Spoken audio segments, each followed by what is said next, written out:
Welcome to the inside of the most high-tech car Mercedes has ever made. It's their all-new EQS. I'm sorry.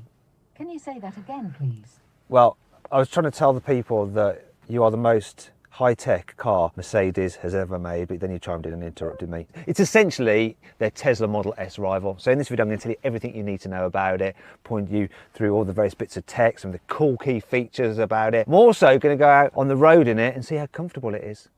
I might even time it from 0 to 60 miles an hour to see if it accelerates as quickly as a Tesla Model S. Let's do it. Buying a new car? Then head to Carwow and my team will help you find your next car at a fair price. Carwow, your one-stop car buying comparison site. Let's start off by talking about the design. Like the S-Class, you get cool poppy-outy door handles.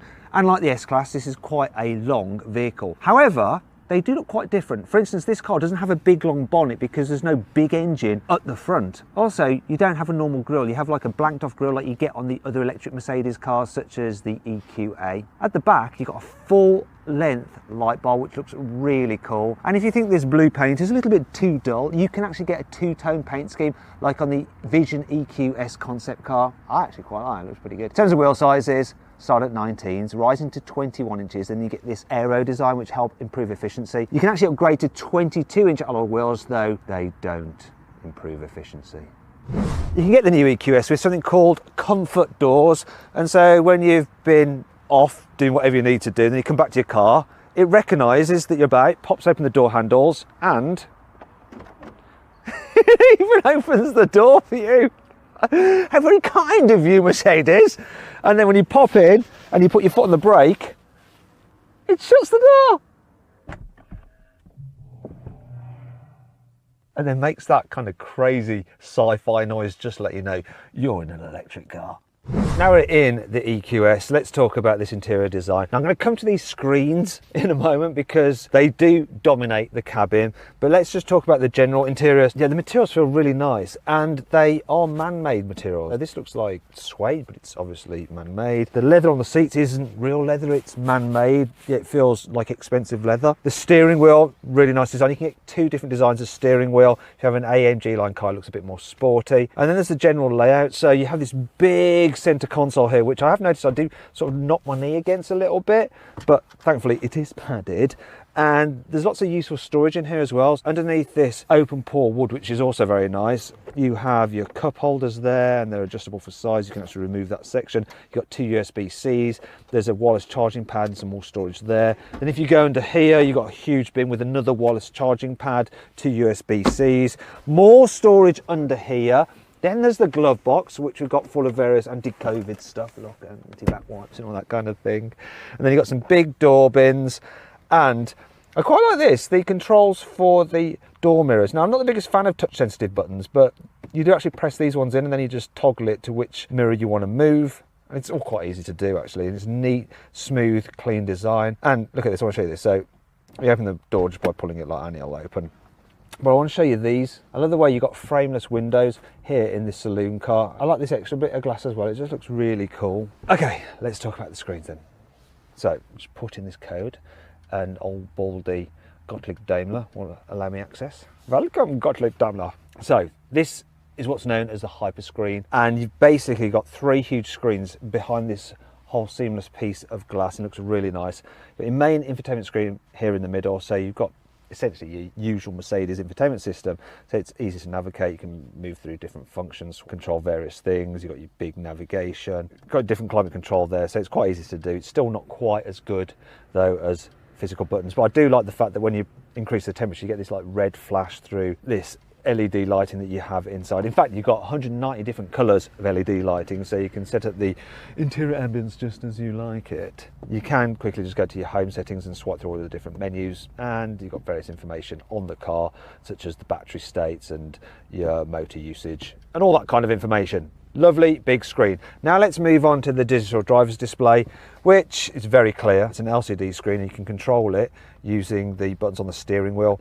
They are touch sensitive and a little bit fiddly, nowhere near as bad as those that you get in Volkswagen products at the moment. And so you can just look through different menus, change the look of your dials, get all the information you need, have navigation there, widescreen, and it'll do that 3D effect as well that you get with the S-Class.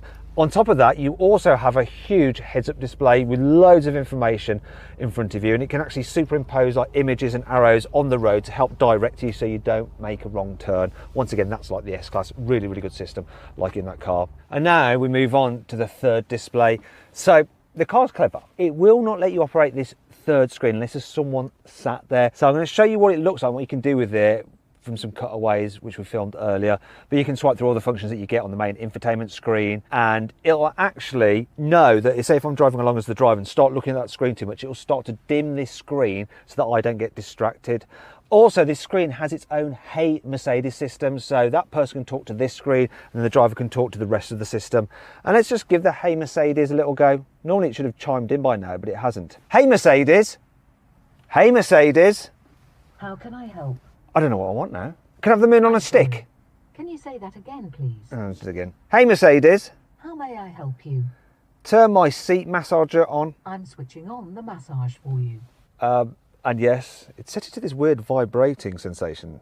It feels like I've got some kind of neurological disease. It's a bit odd. Hey Mercedes, stop the massage function.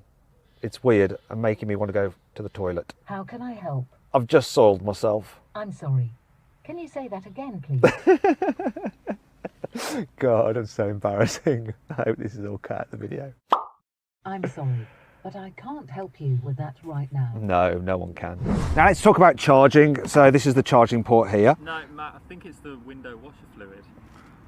No, that's a nonsense. You charge it like a hydroelectric dam. Look, the trickle of the water turns the generator, and that's all fine. I'm not wrong. Never wrong. Right, if you really want to talk about windscreen washer fluid, then let's do it. So bizarrely on this car, you actually top it up here at the back. You just chuck the water in there. No, water does not go in there, Matt. What is the matter with you today, Jack? What's your problem? Would you be happy if I went on and talked about batteries for a bit more, yeah? Yes, please. This car comes as standard with a 108 kilowatt hour battery pack, which gives you a range of 478 miles, which is quite a lot more than the 290 mile range you get from a Porsche Taycan 4S, but a little bit less than the new Tesla Model S Plaid Plus, which has a range of 520 miles. You'll be able to get this car with a slightly smaller battery pack, 90 kilowatt hours, and that'll give you a range of 400 miles. You can charge them at a 200 kilowatt charger, if you can find a 200 kilowatt charger. And if you can, in 15 minutes you can add 186 miles of range, which is pretty impressive. When it comes to charging at home, the car is fitted as standard with an 11 kilowatt onboard charger, and that'll mean that it takes about 10 hours to fully charge it. But you can also upgrade to a 22 kilowatt charger, and then you can obviously charge it in half the time, which is 5 hours. Anyway, I'm just going to continue with my general car maintenance now, okay?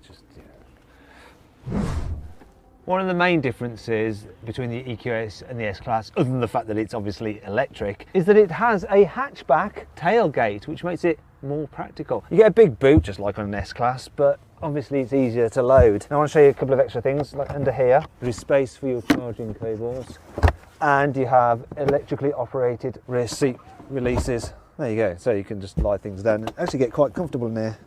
If ever you run out of charge and you need to just sleep by the side of the road until you get rescued. Could happen. Go away now. No, we filmed this segment. It's over.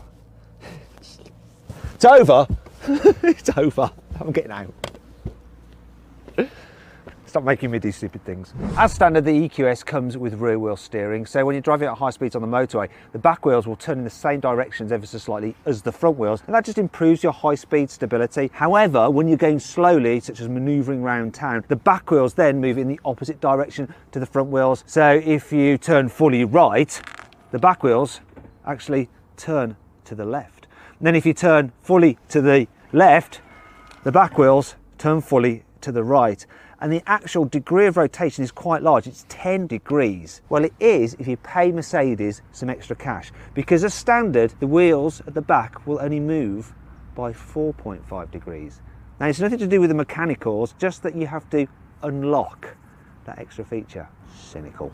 Now I want to talk about the back seats of the new EQS, and it just made sense to go for a ride in the car to do that. I did want to wear a Mercedes face mask, but I've got the next best thing. It's a similar kind of brand.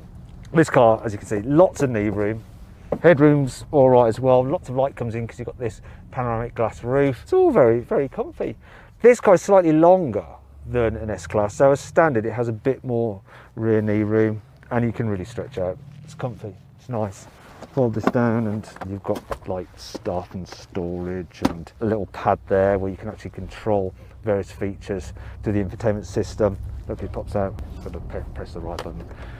This one has the rear infotainment system as well, as you can see. So you get these big screens if you want those. Let's just get that out of the way. There we are. Now we need to talk about comfort levels in this car because they're very good. You get air suspension as standard, and this car can do this thing where it knows where bumps are. So as you drive along, you can spot bumps, and it can actually record them on the satellite navigation system, so that when you go to that place again, it will know there's a bump there, and it will slacken off the suspension. So it will know where there's a speed hump, slacken it off as you go over it. Or if you're approaching a driveway, which is very steep, it will know where that is, and it will raise the air suspension so that you can get up that driveway without grinding out your nose. Being an electric car, obviously you've got no engine up front whirring away. So this car's silent, and they've put so much sound deadening in it. So in the wheel arches, in the windscreen pillars, you've got double glazing. It's super, super quiet. And they even use the car's Burmester sound system like a set of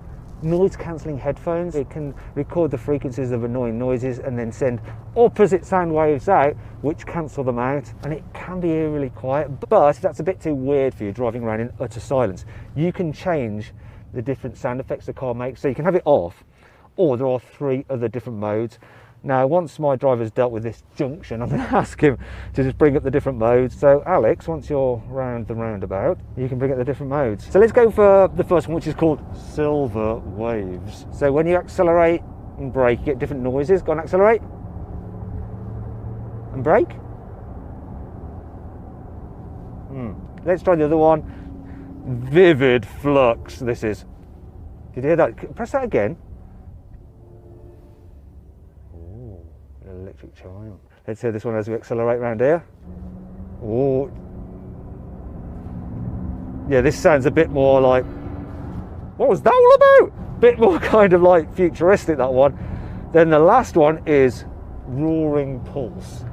Go on, so accelerate and brake. Oh yeah, this is a bit more sporty, this. And that's a weird noise when we're braking. It's like a wheel bearing's going.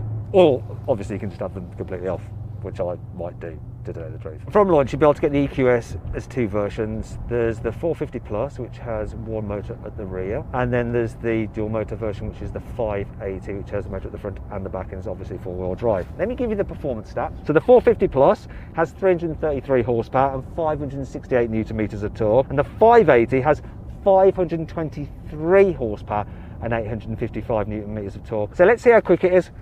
What I've got is my specialist timing gear here, and we're going to find a place where you can just stop briefly, then we're going to launch it and we'll see how quick it does 0 to 60. Okay, so we are stopped. When you're ready, Alex, launch it. Full throttle, keep going, go on, keep on. What we got? 0 to 60, wow, 3.98 seconds.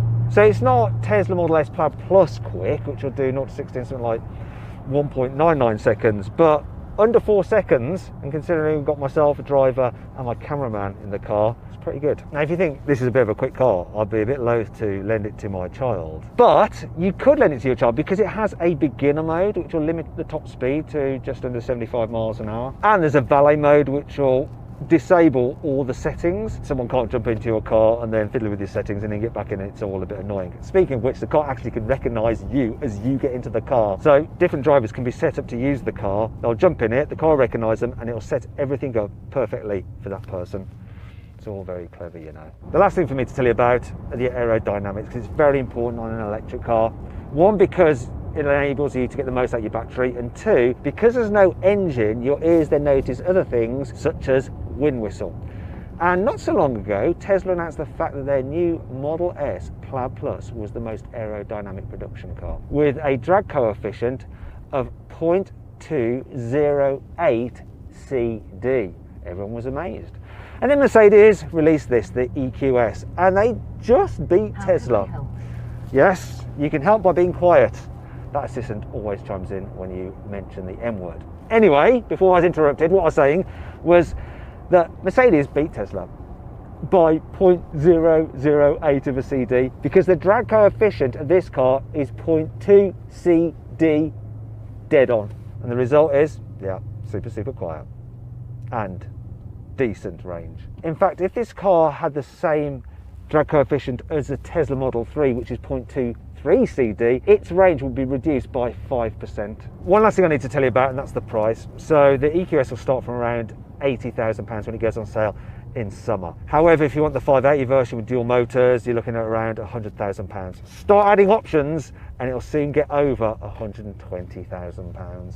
Now, if you'd like an electric car which offers similar kind of performance and luxury as this, but is a lot less expensive. In fact, it's one of my favourite electric cars on Carwow. If you click on the pop-out banner up there, you can see what that car is and an offer that I've got on it. It's very good. So then, what's my final verdict on the new Mercedes EQS? Well, I can't give you a proper verdict because I've not yet actually driven it. But from what I've seen of it, the tech is impressive. It's very comfortable to travel in. It feels quick. And it's very quiet. Now, I will be getting this car into review properly. And what I'd like you to do is tell me what you'd like me to do with it. Should I do a range test? Should I drag race it? Should I group test it against something? Let me know in the comments below. I will read through those and I'll try and make some of them happen. It's a bit wet,